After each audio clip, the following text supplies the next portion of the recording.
everyone, this is my first video planned for this channel, and I kind of thought, well, everybody puts their opinions on YouTube, and I thought I'd give my perspective on the Natalie Hage situation. While I don't think this should be national news, everyone is talking about it. So, the woman is obese.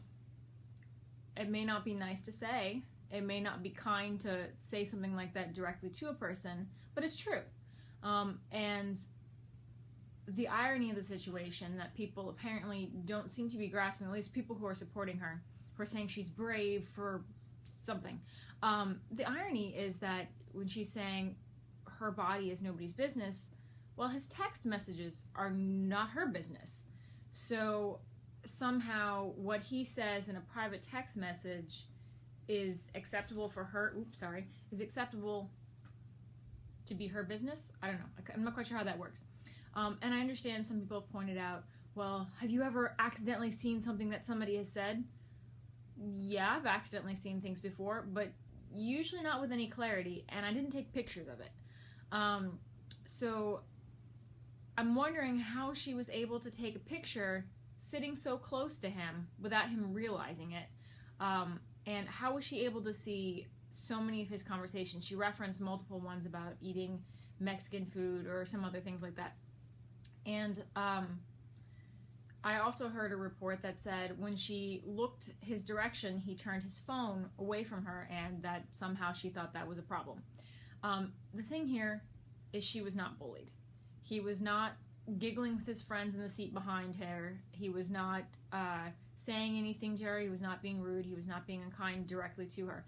And while I think the things that he said were mean and probably aren't things that people should say, when you're talking to somebody else in a private conversation, you have the right really to say whatever you want. If you have a bad day, you have the right to go home and complain to your spouse. Oh man, so-and-so was a real jerk today. And even though it might not be the nicest thing to say, you can say whatever you want. It's private thoughts. It's a private conversation. Especially with a parent or a spouse or your closest friend. Human beings need to have some form of release, right? There's been studies done that say that women, specifically women, but women who need to speak and need to share something and get off their chest can actually become sick if they're not allowed to ever express what they need to express. So that's kind of my thought with that. As someone who is a healthy weight now, yes, according to the doctors, I'm a healthy weight. I've been definitely overweight in the past. And while I can understand Natalie Hage's pain and the frustration that she would feel thinking, you know, people are talking about me, people are whispering about me, one of the reasons that we feel that is because we know that our overweightness is unattractive.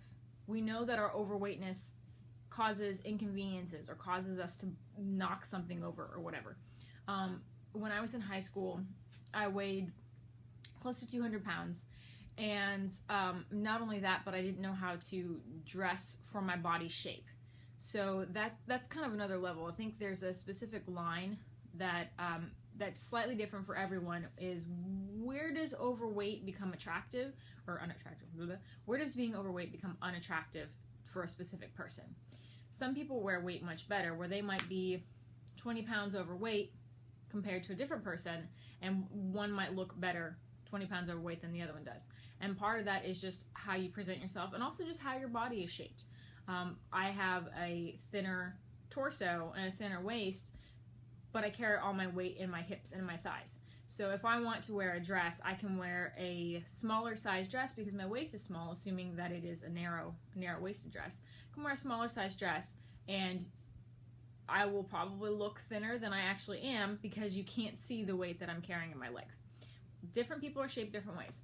And so, again, while we shouldn't be unkind to those people, it's ridiculous for an obese woman to get on a plane, to be close to people, and to be inconveniencing people, potentially. I don't know, of course, if she did to the man who was next to her, but to complain about someone who's bothered by her obesity. I was on a plane the other day, and it was open seating. I couldn't sit next to the person I was traveling with, which really frustrated me because I was already exhausted.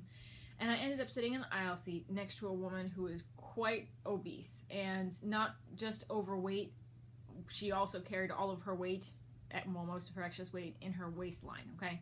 So you've got the seat, her fat is bulging over the side of the seat, and even though she did keep the armrest down, and she was friendly, she was polite, she seemed to attempt to stay out of my way, I didn't have a lot of space. So not only was I, cramped next to this woman, I was also on the aisle, so there was really nowhere for me to go without getting run into by flight attendants.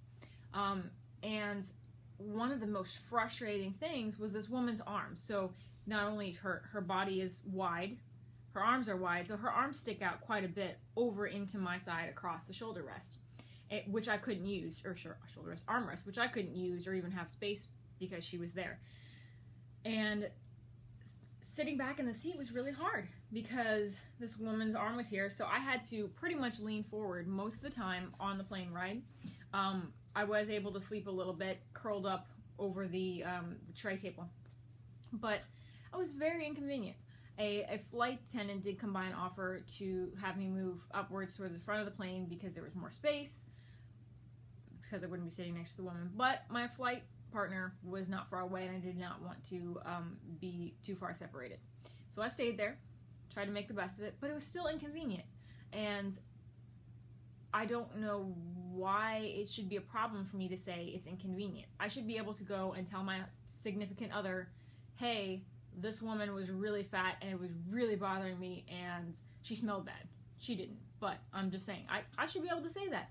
When does it become a crime of what we think or say to our spouse? None of you out there watching this right now can tell me that you have never in your life, ever said something bad or negative about another person to another person, okay? All of you have done it. You've done it, called up your girlfriends, oh, so-and-so is bad, so-and-so's a jerk, blah, blah, blah, or whatever, you have everybody said something, complained to a parent. I remember one time I had a friend who was not a very good friend. She was actually quite backstabby and lying about a lot of things. She was a habitual liar. She would just make stuff up. And I came home one day and I was really frustrated because she was being a pain. My friend had actually, we were in an opera workshop together, and she decided she wanted me to go to the mall with her. And so we went to go get some lunch before opera workshop, and we came back and we were late because she didn't want to move on. She didn't want to go. She didn't want to leave. She's like, nah, just a few more minutes. We'll be good. We'll make it on time. And we were late, so I lost my part in one of my favorite scenes. It was a gypsy scene and just a really neat piece of music, cool costumes and stuff. So I lost my part in a scene because of this friend. And that was really frustrating for me. And I came home and told my mom, and I complained about it because she was just not being a good friend. My mom looks at me and she says, I thought that girl was your friend. I'm like, well, yeah, she's my friend, but that doesn't mean that she doesn't get on my nerves.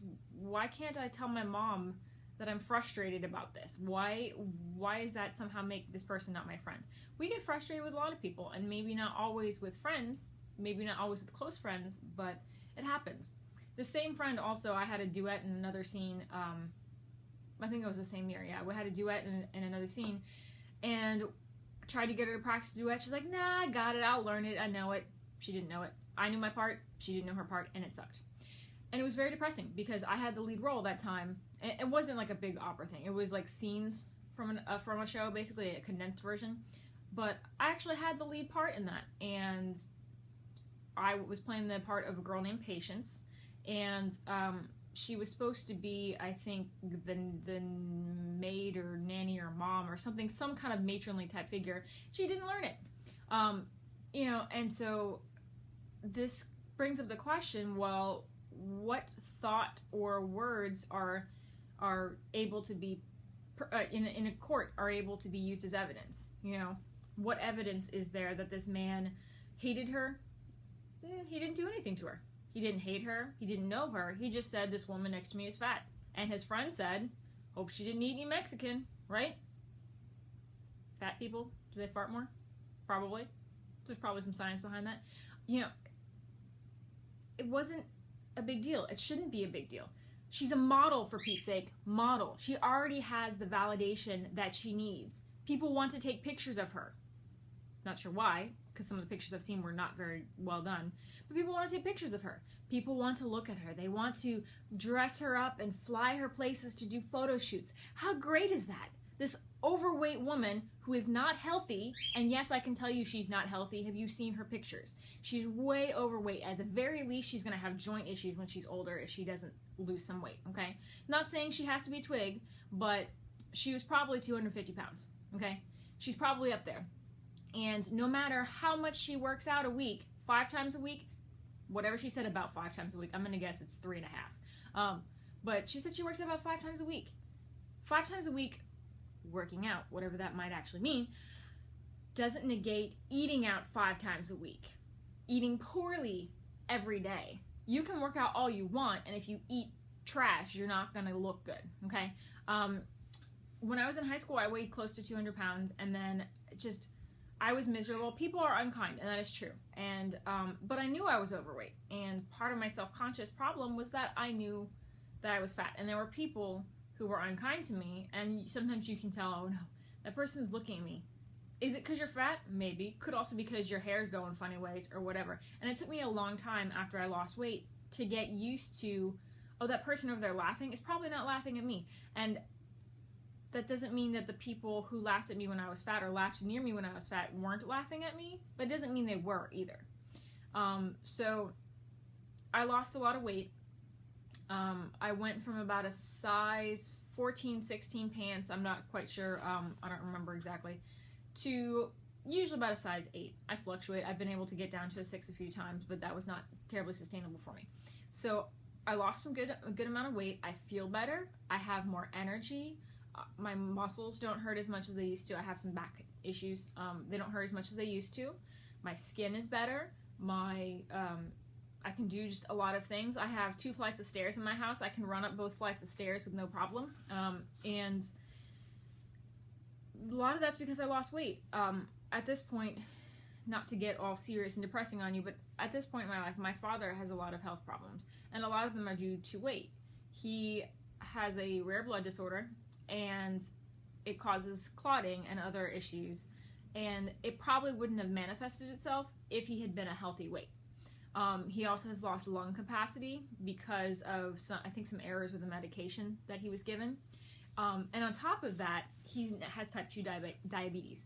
So a lot of the health problems that he has could have been prevented if he was not overweight. I have family members, a lot of them who have joint problems, knee problems, and a lot of them are overweight, and not necessarily extremely overweight, but excess weight does cause pressure on your joints, and it does make you more susceptible to disease and other issues, okay? For those who say, oh, well, you don't know how healthy I am by looking at me, that's really not true. You can look at somebody and say, all right, this woman has healthy hair. That's why we find shiny hair attractive. This woman has clear skin.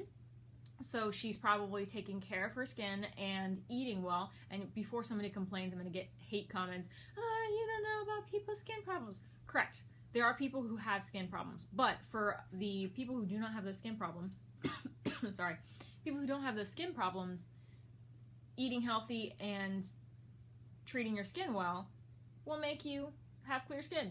It's kind of logic. And you can also look at someone and say, okay, this person is extremely overweight. How long are they going to live? You don't see a lot of obese 70-year-olds out there, okay? You don't see a lot of extremely overweight people who are still mobile in their 60s and 70s and don't need help or oxygen or something. There's always other medical problems involved.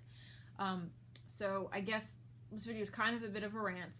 It's all connected. So the takeaways are text messages are none of your business. If somebody's trying to show you their text message, maybe. But a private conversation, text messages are not criminal. It's not bullying. Natalie Hage went looking for trouble. She was self-conscious because she knows she's obese, and she just went looking for offense. The other takeaway is being overweight hurts your body. It just does. There's no argument. There's nothing you can say that being grossly overweight by 50, 100 pounds will is good. There's just no argument you can make. And so those are, I guess, the main takeaways that, take care of your body. Do what you need to do. And it's hard. Losing weight is really hard, but it's worth it. You feel better. And once your metabolism has stabilized, you don't have to worry as much about eating a slice of cake because your body is used to digesting properly and eating proper foods, that when you eat something that's a treat, your body's not just storing it all the time. Your body's not having that extra fat stores. It will actually burn it off because you're active and you move.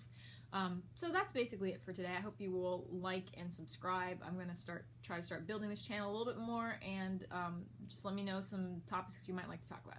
Thanks.